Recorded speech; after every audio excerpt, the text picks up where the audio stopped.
یہ جملہ بڑا عام ہوتا جا رہا ہے، کسی کو کچھ نہیں کہنا چاہیے، بس میٹھی میٹھی باتیں، ٹھنڈی ٹھنڈی باتیں، سب کو ساتھ ملا کے امت کو جوڑنا چاہیے، امت کو توڑنا نہیں چاہیے۔ سنا نا آپ نے؟ یہ اکثر مولویوں کی زبان سے بھی سن لیتے ہوں گے، امت کو توڑو نا جی۔ آپ توحید کی باتیں کرتے ہو، سنت مصطفیٰ کی باتیں کرتے ہو، بدعات کا رد کرتے ہو، اس سے امت ٹوٹتی ہے، جڑتی نہیں۔ ہم نہ عقیدے کی بات کرتے ہیں، نہ ایمان کی بات کرتے ہیں، نہ سنت کی بات کرتے ہیں۔ ہم کہتے ہیں نماز پڑھ لو اتنا فضیلت ہے، روزہ رکھو اتنی فضیلت ہے، حج کرو تو اتنا۔ ہم فضائل بیان کر کے امت کو جوڑتے ہیں۔ میں کہتا ہوں امت کو ضرور جوڑو، تھوک نال نہ جوڑو، ایلفی نال جوڑو۔ جب تک امت کا عقیدہ ٹھیک نہیں ہوگا، امت میں سے شرک کا ناسور نہیں نکلے گا، امت میں سے بدعت کا ناسور نہیں نکلے گا، اس وقت تک امت ایلفی سے نہیں جڑے گی، یہ تھوک سے جڑے گی جس جڑنے کا فائدہ نہ ہوگا۔ تو قرآن خبر دے رہا ہے، یہ ٹیڑھی، یہ ترچھی، یہ الٹی راہیں تمہیں اصل دین الہی سے، اصل صراط مستقیم سے، اصل سنت مصطفیٰ سے گمراہ کر دیں گی۔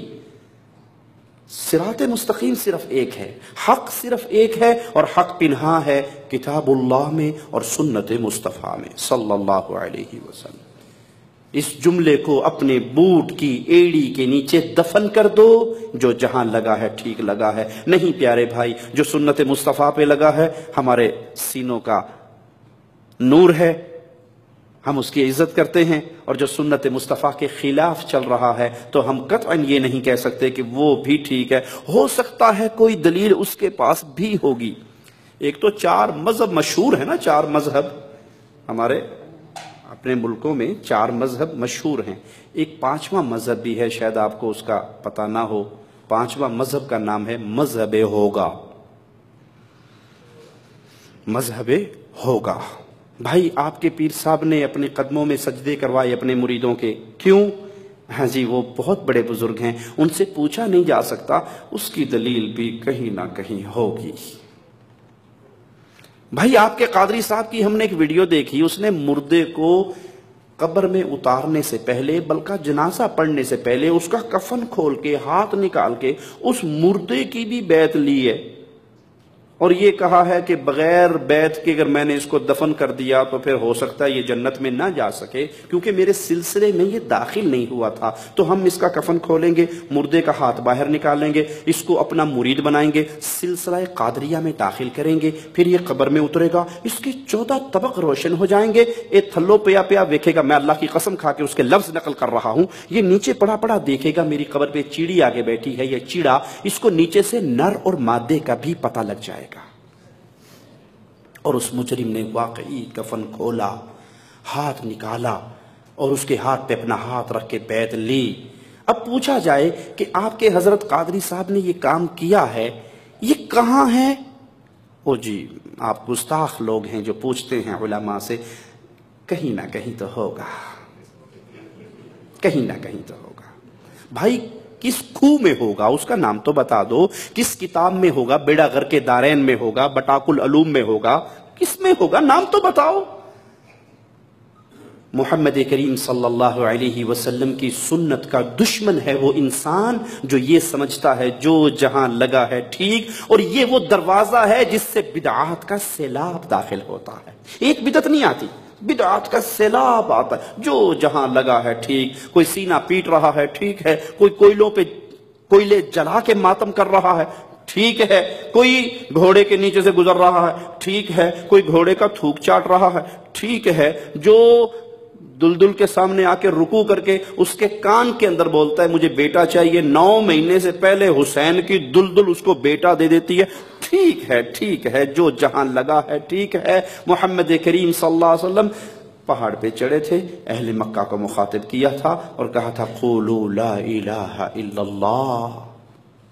ایک جملہ، سب غلط ہیں، ایک جملہ سچا ہے۔ کفار مکہ نے آ کے ابو طالب کے سامنے شکایت ہی یہ کی تھی، تیرے بھتیجے نے گھر گھر میں لڑائی ڈلوا دی۔ آج کوئی نوجوان ہمارے مشائخ کے دروس میں آ کے جالیات سے جڑ کے مواحد بن جائے تو انڈیا پاکستان میں بابے کیا کہتے ہیں؟ اے منڈا بھابی ہو گیا، ساڑھے گھر تے روڑا ہی پہ گیا ہے، لڑائی پڑ گئی ہمارے گھر۔